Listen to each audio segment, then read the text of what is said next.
Hello दोस्तों, आज आपके लिए हम लेकर आए हैं एमपी बोर्ड क्लास 10 एक्सरसाइज 5.2 का क्वेश्चन नंबर 19। कौन सा क्वेश्चन नंबर 19? तो क्वेश्चन नंबर 19 के पहले हमने सभी सवाल आपको हल करके बता रखे हैं, तो आप उन वीडियो को जाकर देखें और सीखने की कोशिश करें। इसके बाद 20वां सवाल आएगा और यहाँ से 5.2 क्या हो जाएगा, खत्म हो जाएगा। तो क्वेश्चन नंबर 19 को हमने बोर्ड में लिख रखा है। सबसे पहले हम इसकी भाषा को समझेंगे और इस प्रकार से समझेंगे जो सुब्बा राव है ना, सुब्बा राव वाला सवाल दोबारा उसको हल करने की हमें जरूरत नहीं पड़ेगी। ये नहीं सुब्बा राव वाला सवाल कहेगा कि तुमसे नहीं बनेंगे। तो आज हम आपको सिखाएंगे वो भी सरल और आसान मीठी भाषा में कि कैसे हल करना है। तो सबसे पहले हम क्या करते हैं, क्वेश्चन को समझते हैं। सुब्बा राव ने 1995 में 5,000 रुपए के मासिक वेतन पद पर कार्य करना प्रारंभ करता है। कब वो कार्य करना प्रारंभ करता है? 1995 में। तो पहले साल उसको कितने रुपए मिलते हैं?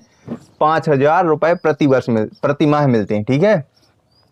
और प्रत्येक वर्ष देखना, ध्यान देना, पहले साल उसको 5,000 मिले, 5,000।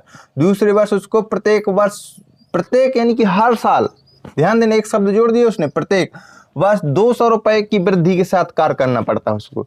यानी कि पहले साल 5,000, दूसरे साल 5200, तीसरे साल 5400। इस प्रकार कहता है कि उसका वेतन 7,000 रुपए कौन से वर्ष में, कितने साल लग गए उसको 7,000 रुपए प्राप्त करने में।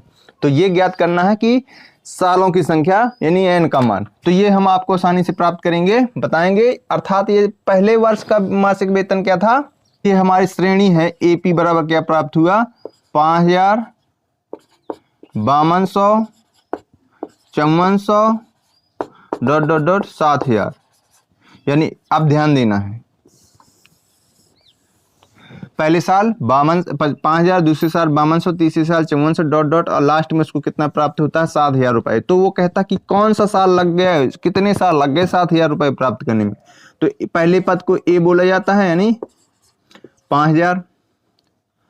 अब हमारा क्या करना है, A का मान तो निकल आया और D का मान और निकालना है। D बराबर होता है A2 माइनस A1। तो D बराबर हो जाएगा A2 का मान 5200 माइनस 5,000। ये तो पहले से हमें पता भी है कि प्रत्येक वर्ष 200 रुपए की वृद्धि होती है, लेकिन फिर भी वृद्धि यानी कि D का मान, यानी D का मान 200 आ गया। और ये लास्ट में AN का मान कितना है, 7,000। तो बस कोई काम नहीं है आपका। वही जो सूत्र होता है ना, क्या होता है सूत्र, AN वाला, AN बराबर A plus N minus 1 into का D। तो AN का मान क्या है, 7,000 रुपए बराबर A का मान 5,000 रुपया प्लस N का मान हमें पता नहीं कितने साल में हुआ रहो है। तो D का मान निकाल रहे हैं, कहाँ है, तो D का मान यदि निकालना है तो D का मान D का मान हमें रखना है, N का मान निकालना है। तो D का मान 200 है। कुछ नहीं करेंगे, 5,000 का पक्षांतर कर देंगे 7,000 की ओर। तो 7,000 माइनस का 5,000 हो जाएगा, भाई ये प्लस का 5,000 था। तो यहाँ क्या बचेगा हमारा, बराबर में N माइनस 1 और गुणे में 200। तो यहाँ पे कितना बचेगा, 2,000 बचेगा, बराबर N माइनस 1 और गुणे में 200। 200 का पक्षांतर कर देंगे तो 2,000 के नीचे क्या आ जाएगा, 200 बराबर का N माइनस का 1। ठीक, तो ये कट जाएगा तो क्या प्राप्त होगा, 10। कितना प्राप्त होगा, 10। तो 10 बराबर N माइनस 1। तो N 1 का पक्षांतर करेंगे तो 10 प्लस 1 बराबर N, यानी कि N बराबर 11। भैया उसको 11 साल लग गए 7,000 रुपये प्राप्त करने में। शुरुआत कब करता है, 95 में। 95 में 11 साल जोड़ लेना, फिर बताना कि कौन से साल में उसको 7,000 रुपये मिले।